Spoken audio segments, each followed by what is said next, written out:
Oh, it's that time again. Time for the sleepy government to get their nappy time.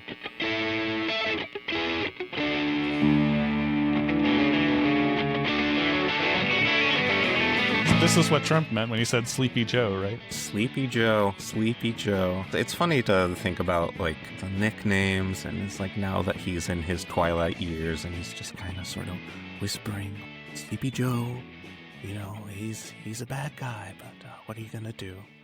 What are your goals for 2026, President Trump? Surviving. Why?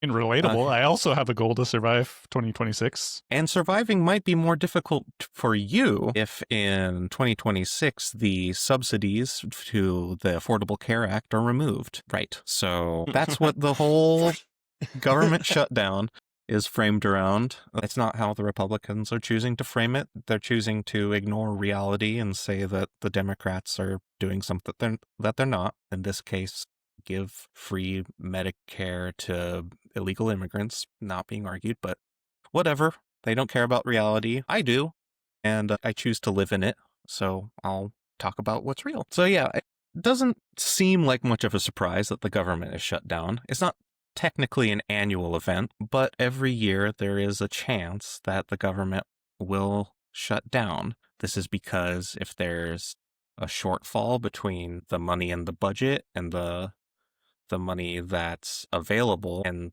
you can't come to an agreement in Congress at the end of the fiscal year, then the government shuts down. I haven't been paying close attention on this one, but I thought in the past a lot of these shutdowns had to do with a debt limit, right? Like there's a statutory debt limit, and we can't, just as we're running at a deficit. We have been since George W. Bush, so there is some statutorily allowed amount of debt, and once we exceed it, then the government is required to reduce its expenses. Sure. Is that what this? That's another way of phrasing it, I think. No, it's a different thing. It's a different cause for what you were describing with the shortfall of money. Yeah. Making ends meet this is where that phrase comes from, by the way, is you're making the end of the money meet the end of the month. And so which one is happening now?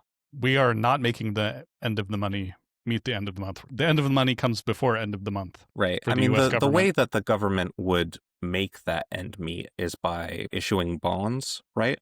Which is by borrowing. Just borrowing. I don't know if they're necessarily at their debt limit, though. Like, at other times they have been at their debt limit, and they needed to increase the debt limit to prevent the government from shutting down, because then they would just borrow. They're just not passing the budget, so money is not getting allocated. They're not passing the budget. That's what this is. They're not passing a budget. Yeah, they're failing to pass. They need 60 votes to pass the budget, and they've only got 55 in favor so far. They're not trying to raise the debt ceiling, trying to pass a budget. A continuing resolution, it's like a little mini budget for the next few months, but it also has longer term effects. It's government finance stuff. It's all very complicated and confusing.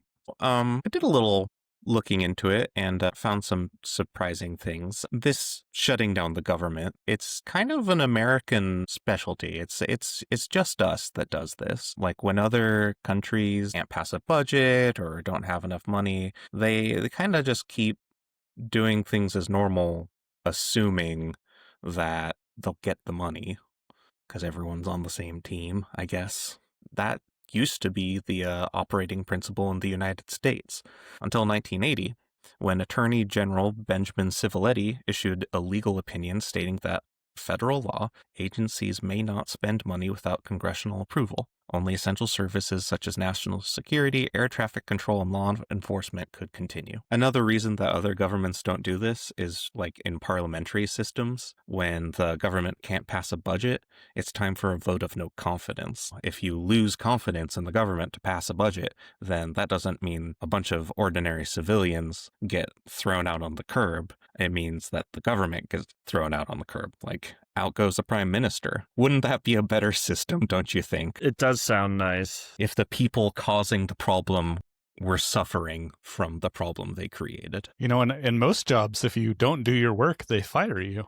Why should Congress be different? A lot of people are getting furloughed, right? Which means that they're going to be losing their jobs temporarily, or the understanding is that it will be temporary. So no pay, no duties, can't check your email when you're furloughed. It's against the law.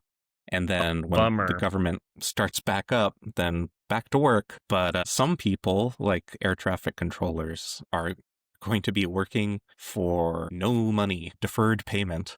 So, boo, slavery is back in America. This is also people in the military, right? Yep, they are also having payment deferred. It might make things interesting when they're deployed to American cities for no pay. Do they get to charge like 20% APR on their deferred payment? You bet they don't. Yes. No, they don't. Probably I assume not. they get no extra benefit. This is just an interest-free loan that they are giving the government out of the goodness of their hearts. The government shut down 11 times, 4 times during the Reagan administration, once during the H.W. Bush's, and the second most shutdowns have occurred under current president of the United States, Donald Trump, including the longest government shutdown at 35 days. That was over funding the border wall. Thank goodness we have that. The Great Wall of America. Well, did they get the funding? So at the end of that 35-day fight, did they get the funding for the wall? But it's just still going, man. They're building it. It's way too expensive to finish in a lot of places. Like they have to build out roads to build the wall to like get it done. Making it easier. Making Yeah. it so once you climb over a wall, because that's not that hard, then there's like a nice road you can go on. I guess so. Yeah, return to civilization. That's one way of looking at it. Yeah, and it's not stopping people from immigrating like at all. So national parks and monuments are shut down, federal museums, federal research projects, certain government benefits, the IRS, which woohoo. The IRS totally is shut down. I think so. We don't have any money. What? Quick, turn off the part of the government that brings in money. What happens if the government shutdown lasts till April? No taxes? Maybe then like Trump will live on as the anarchist hero that brought down the imperialist Goliath that is the United States. Basically, every single government shutdown has been stopped by a continuing resolution, meaning it's not been stopped by actually passing the budget, but signing a bill that's like, we're going to give a little bit of money and keep talking about this. They can agree to disagree. Yeah, it's kind of interesting. I mean, so we were actually just talking about the shutdown and how I think you guys won me over. I started off saying I don't like it from the Democrats. Like the Democrats are supposed to be about good governance, and I think shutting down the government is bad governance. And you guys made the point that sometimes the terrain you're on dictates the fight that you have to take. It's no way to run a country, but it's the only way to fight for what is a justified high priority. And they think they can win politically, and they think they might be able to win the actual issue. So it makes sense. But in terms of like, okay, so switching to the parliamentary system where the government gets kicked out, yeah, it would be good if they were punished for their refusal to do their job. But like we have this fighting spirit, certainly on the Republican side, this scorched earth approach to governance, where it's like we're going to fight every time. We will argue in bad faith every time. We'll be totally hypocritical with every single thing. Like that's just how they work. We'll be shitheads on the beaches. We'll be shitheads on the coast. And so if that was the rule set, then they would just turn everything into a fight. I feel like the people are the problem. Like the Supreme Court picks and stuff, right? Like okay, we're going to not let Merrick Garland's nomination advance, but we'll push through Amy Coney Barrett's, like that kind of approach. Like they do that for everything, right? It's like the Republicans are so pro-democracy in California, they're like, we shouldn't have gerrymandering because that gets them seats. And in all the Republican majority states, they gerrymander the shit out of it. Like everything is a scorched earth fight from them, There's no a matter the system. perfect example going on right now where there's a Democrat won a special election and needs to be sworn into the House of Representatives, and they won't swear her in, and they keep delaying the process.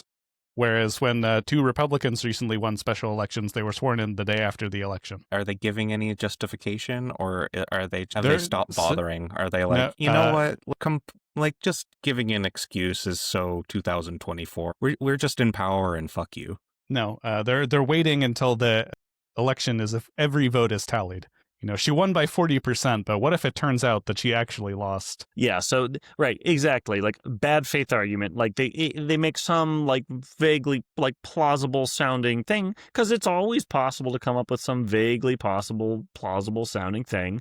And so they just do that. They delay. They just lie, and it's disgusting. It's pathetic. I mean, I remember when some senator was being interviewed on CNN while they were debating the big beautiful bill, and he's just arguing that the Congressional Budget Office is just so full of these like unelected, like they can't be trusted. And then the interviewer is just like, well, Biden was president. Like you were quoted saying like, that the Congressional Budget Office is a bunch of experts who are very reliable for their estimates of this kind of thing. Their arguments are bullshit. That has nothing to do with how they make their decisions. Fun little wrinkle in this particular shutdown. Trump is saying that he's going to use it to do mass layoffs, which I don't think you get that power in a government shutdown. That doesn't make any sense. Does have much more discretion over what gets funded and what doesn't, with the amount of money that's like trickling out into the government. At least during the shutdown. Yeah, during the shutdown. It's still ongoing as of recording. Who knows? Maybe you live in this magical future where the government is back and functioning perfectly, like it was before, and everything's great. Well, I hope we live in that time, but if we don't, comment down below and tell us what you wish would work in this country. I wish we would fund NASA. God, that is so far down my list. I mean, I love NASA, or I used to love NASA. I wish I had like some reassurance that the military wouldn't be used to drive me out of my house in the middle of the night for saying fine. Trump is a big meanie. All right, I'm with you. Plus, what if he did something really heinous, like post a meme of J.D. Vance with an extra large head? Truly unforgivable. Well, thanks for joining us, and go shut down your mouth, you dumb butt.